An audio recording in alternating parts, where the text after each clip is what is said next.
During this last section, we will start to put together all the things we've learned and experienced in these last months. One of the ways we'll do this is to take a deeper look at the rule of Benedict.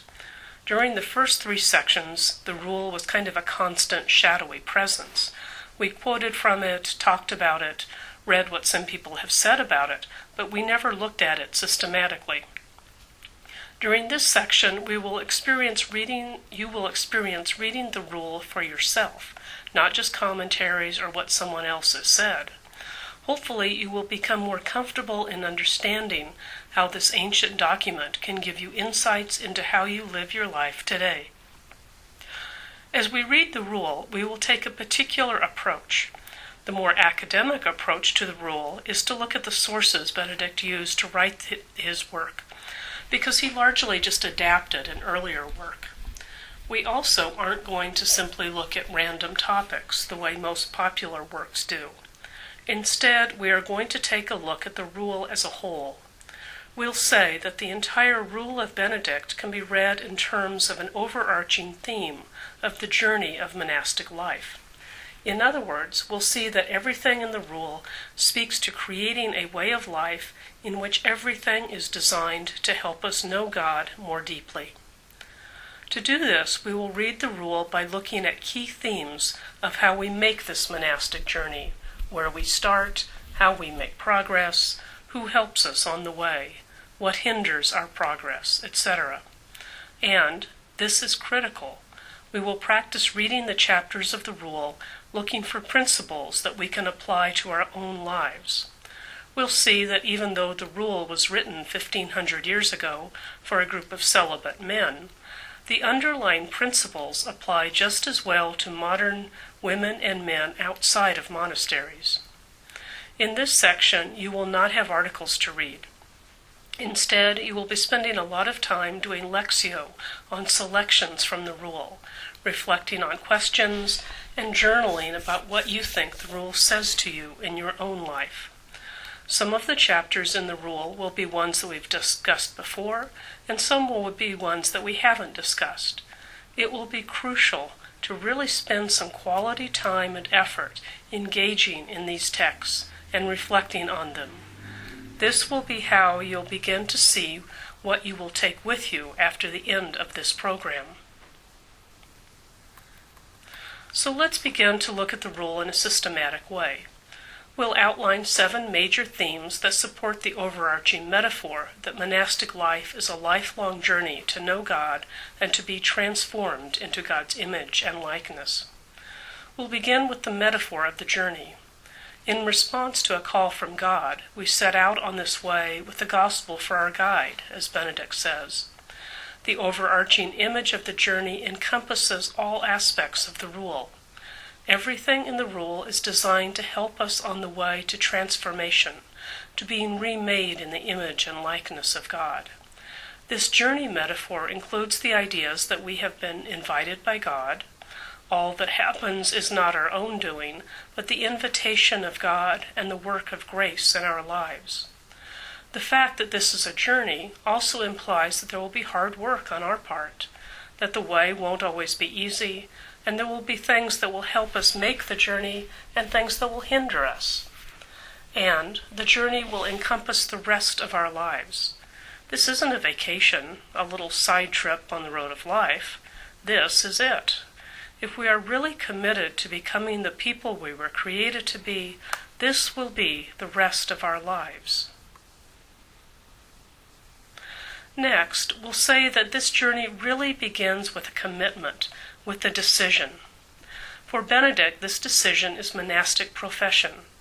Benedict spends an entire chapter on how people come to the monastery, how they discern their call over a substantial period of time, and what it means to make a life commitment to a group of people seeking God together. Of course, one doesn't have to be a professed monastic to see that undertaking this journey requires discernment, clear commitment, and will require sacrifice on a deep level. Benedict emphasizes that to become a monastic, one must divest oneself not only of material possessions, but even the sense of being an individual self in order to become part of a community. Even if you aren't a professed monastic, the principles of this chapter apply to anyone who is taking their spiritual journey seriously, who is making a commitment. Once we have made the commitment to this journey, to this way of life and this community, the next theme we'll look at is how we make progress toward transformation. Here is where we see the idea of values and structures that we talked about at length in Section 2. There are key values that are integral to a life focused on God, indeed to any life of faith.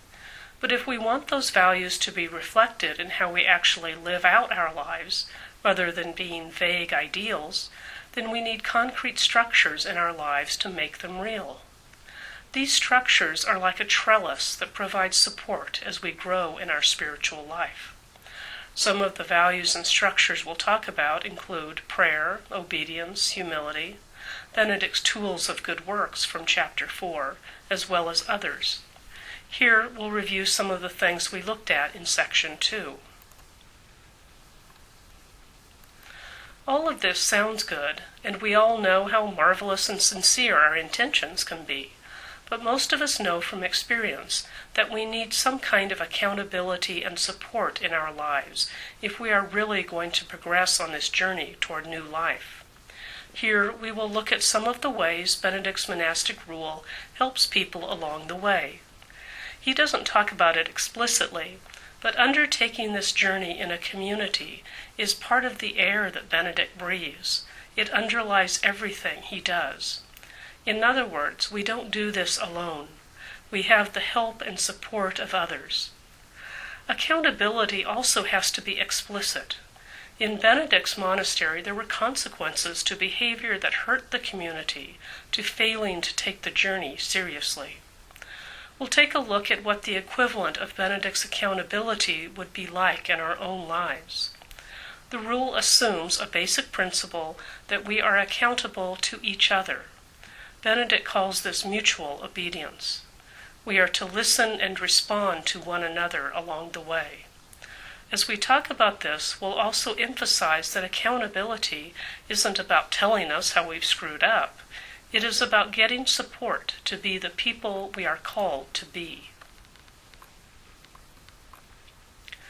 The next theme we'll talk about is how certain actions and attitudes hinder our progress. As each of us spends time and effort to be intentional about our spiritual journey, we start to notice what is helpful and what seems to trip us up. Each of us has to discover our own patterns for ourselves, but we can also learn a lot from what Benedict focuses on as being detrimental to community life and progress in the spiritual journey.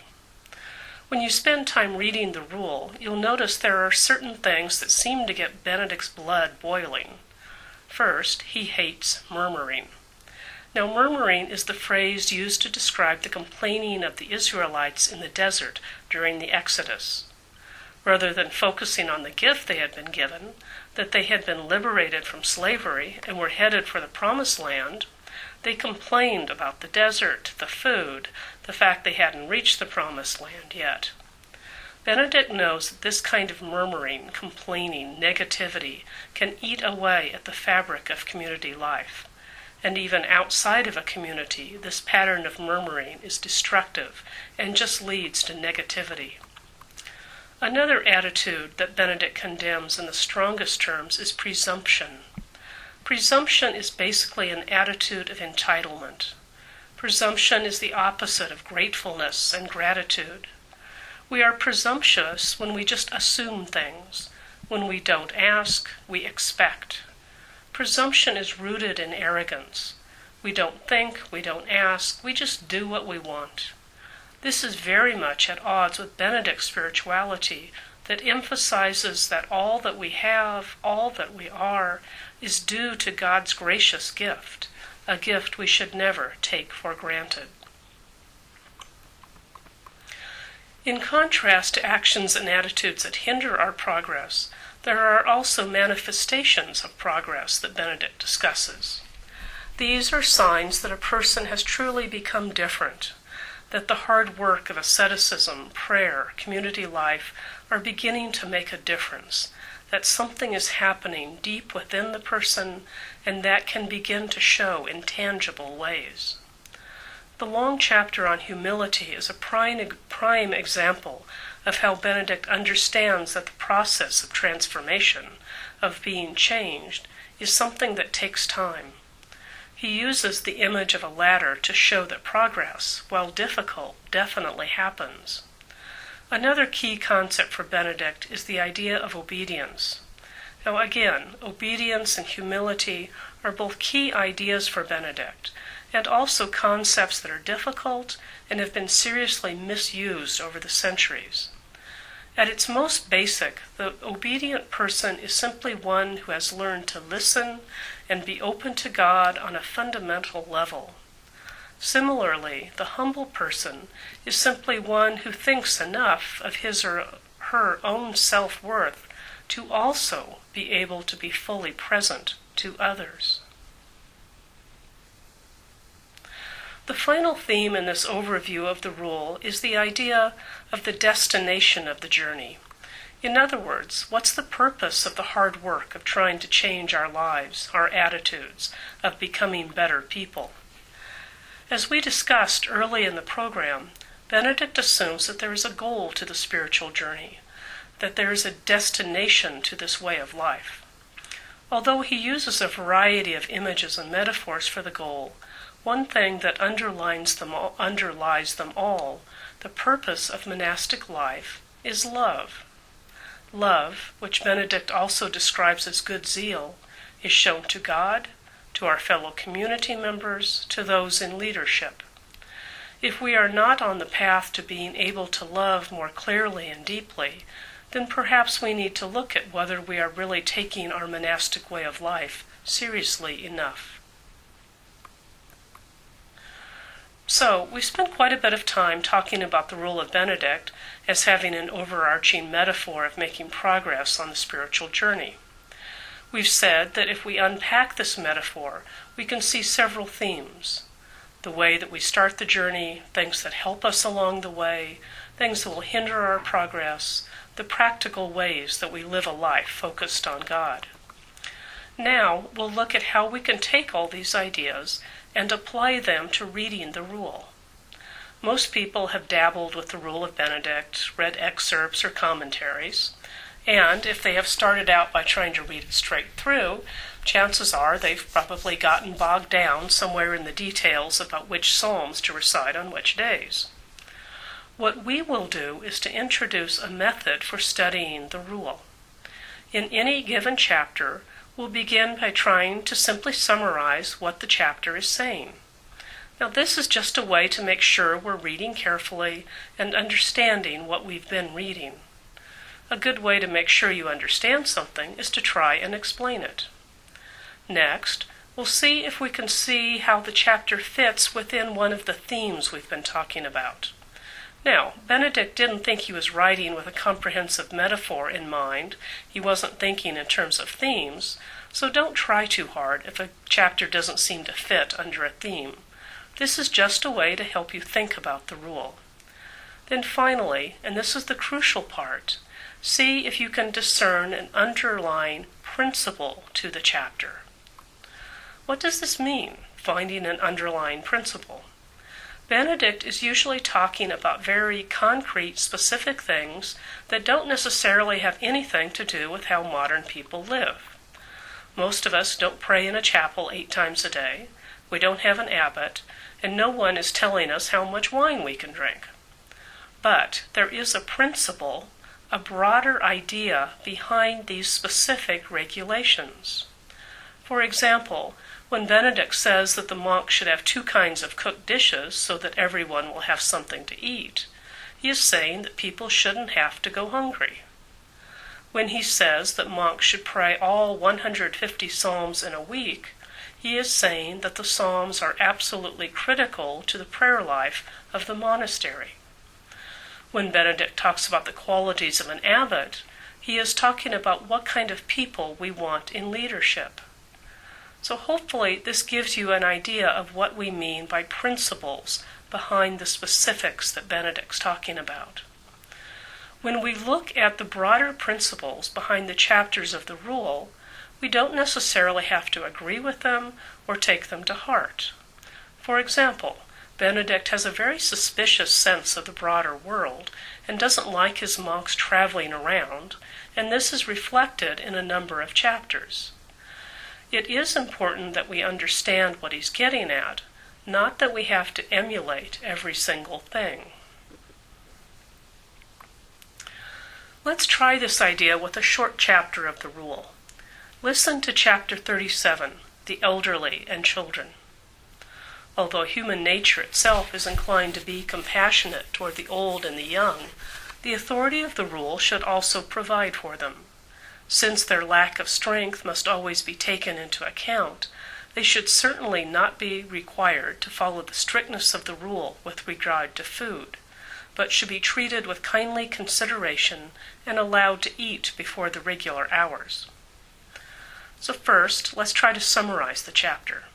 Basically, it is saying that we have to be considerate to the elderly and children because they aren't as strong as adults and therefore should be able to eat before everyone else. Next, how does this fit into one of the themes we've talked about? One possibility is that it is talking about the value of compassion, certainly a key value in a monastic community, and it is about making sure that the structure, that is, the meal schedule, doesn't become more important than human needs. You may also see other ways that it fits with another theme. So then finally, what are the broader principles that we can see here? An obvious principle is that we need to be compassionate to our children, to our elders, to those who are not as strong or capable as the majority in any community. More broadly, we can say that compassion and individual needs should always supersede the needs of the institution. In other words, rules and regulations are not more important than individuals. Now this is critical. When we begin to see the principles behind the chapters of the rule, we can begin to see how the rule can be a guiding force in our life. We can begin to apply the rule of Benedict to all aspects of our lives. Even if we don't live with children or elders, there are principles that apply to how we should treat people in general. As you get more comfortable in looking for the principles behind the sections of the rule, the more you will see about how to apply it to your life.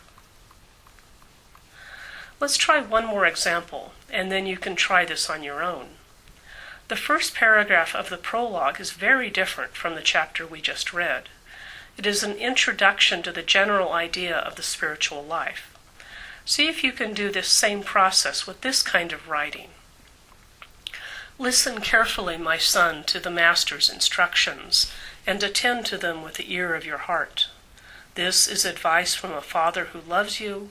Welcome it and faithfully put it into practice. The labor of obedience will bring you back to him from whom you had drifted through the sloth of disobedience. This message of mine is for you then, if you are ready to give up your own will once and for all, and armed with the strong and noble weapons of obedience to do battle for the true King, Christ the Lord. So first of all, try to summarize or paraphrase the paragraph to see if you've read it carefully. Perhaps we can say that this advice is from a master to a disciple, inviting the disciple to the hard work of obeying Christ the Lord. You may summarize it a little differently, but hopefully you get the idea. Now next, how does this paragraph fit into the overarching metaphor or themes of the rule? This is just one paragraph of the whole chapter of the prologue, so we should read the whole chapter, but the images seem to imply that this is the beginning of an endeavor, starting out and making a decision, so it seems to fit with the overall metaphor of a journey. We can then see a number of principles in this short selection that we can use in our own life. These principles may be fairly obvious. They don't have to be obscure. First, we need to listen. This is foundational to the spiritual life. If we can't listen to God, to others, to ourselves, then we clearly can't respond to God's invitation. Second, we need to listen with our heart. This faith journey isn't an intellectual exercise. It involves our whole self, symbolized by the heart. Third, we are listening to a Father who isn't a distant authority figure, but someone we know and love as family, who has our best interests at heart. Next, we see it takes hard work, the work of obedience, to really practice this advice. We will also have to get past our own egocentricity. We'll learn to be open to the movement of God in our lives. Finally, the spiritual path is difficult. Everything is at stake, but we have to know that this journey will take a lot of work and determination. So these are just some examples of principles. You can certainly find others or articulate them in a different way. And then from these principles, we can begin to look at what the rule is saying to us in our lives. We can begin to look at these principles, sit with them, and use them to examine our life. We can ask, how do I listen? Or, for many of us, do I really listen?